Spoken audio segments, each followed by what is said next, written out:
মূলত আমার অধীনে যেই তিনটি বিভাগ বা মন্ত্রণালয় রয়েছে, তথ্য সম্প্রচার, ডাক ও টেলিযোগাযোগ এবং তথ্য প্রযুক্তি বিভাগ, সেই সম্পর্কিত বিষয়ে ডিসিরা মাঠ পর্যায়ে যে ধরনের সমস্যাগুলো ফেস করতেছেন সেগুলো নিয়ে তারা মূলত কিছু আলোচনা, প্রশ্ন এবং তাদের জায়গা থেকেও সাজেশন দিয়েছেন।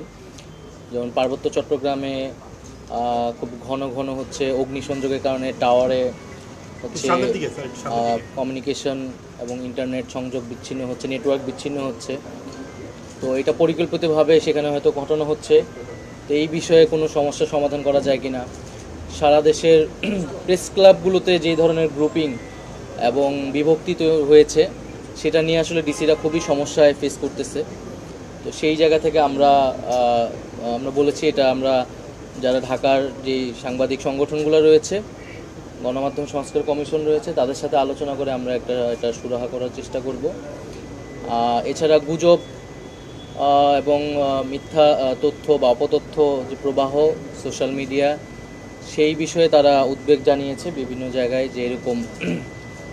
তো এই জায়গায় হচ্ছে আমরা যেই ধরনের উদ্যোগগুলো নিচ্ছি তথ্য সম্প্রচার বা আইসিটি মন্ত্রণালয়ের অধীনে, সে সম্পর্কে তাদের অবহিত করেছি এবং আমাদের যে চলমান প্রকল্পগুলো রয়েছে সেই সংক্রান্ত বিষয়ে সহায়তা করার জন্য আমরা মাঠ পর্যায়ের প্রশাসনকে বলেছি এবং আমাদের যেই আইসিটির স্ট্র্যাটেজি আমরা তৈরি করতেছি সেই সম্পর্কে তাদের ধারণা দেওয়ার চেষ্টা করেছি এবং জুলাই অভ্যুত্থানের যে তথ্য সংগ্রহ সেই বিষয়ে যে তথ্য সম্প্রচার মন্ত্রণালয়ের একটা প্রকল্প নেওয়া হচ্ছে, যেটা এপ্রিল থেকে শুরু হবে।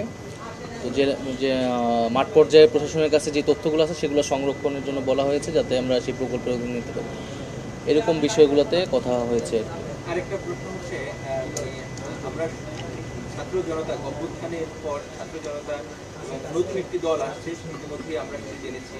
তো আমরা জানতে পেরেছি যে এই নতুন দল আপনার নেতৃত্বকে বেছে নিয়েছে এবং তারা চায় যে আপনি সেই দলের নেতৃত্ব দেন এবং এই নামটা সবচেয়ে বেশি এসেছে এবং সব পক্ষ থেকে।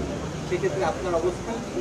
আর দ্বিতীয়ত, আপনি যেহেতু সেই দলে যদি আপনি যেতে চান তাহলে আপনার এই পদ থেকে তো হয়তো বা আপনাকে ছেড়ে দিতে হবে, সে বিষয়ে আপনি কী ভাবছেন? আমি এই বিষয়ে তো আমার অবস্থান অলরেডি ব্যক্ত করেছি মিডিয়ার বিভিন্ন জায়গায়।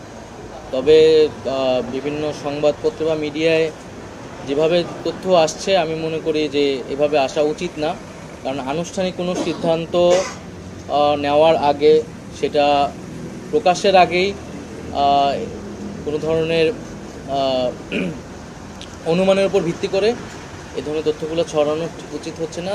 বাইরে যারা আছে, বৈষম্যবিরোধী নাগরিক কমিটি, তারা একটা রাজনৈতিক দলের উদ্যোগের কথা বলেছে অনেক আগেই, ফেব্রুয়ারির মধ্যে সেই, এবং আমি আমার জায়গাতে বলেছি যে সেই দলে হয়তো যুক্ত হওয়ার সম্ভাবনা আমার থাকতে পারে, কিন্তু সেটা হলে আমি সরকার থেকে এটা আনুষ্ঠানিকভাবে পদত্যাগ করেই সেটি করব। সেই বিষয়ে আমি এখনও চূড়ান্ত সিদ্ধান্ত নেইনি, কিন্তু সেটা সম্ভাবনা আছে। হয়তো এই সপ্তাহের শেষে আমি এই বিষয়ে একটা চূড়ান্ত সিদ্ধান্ত আপনাদের সবাইকে জানাতে পারব। ঠিক আছে, থ্যাংক ইউ। আসসালামু আলাইকুম।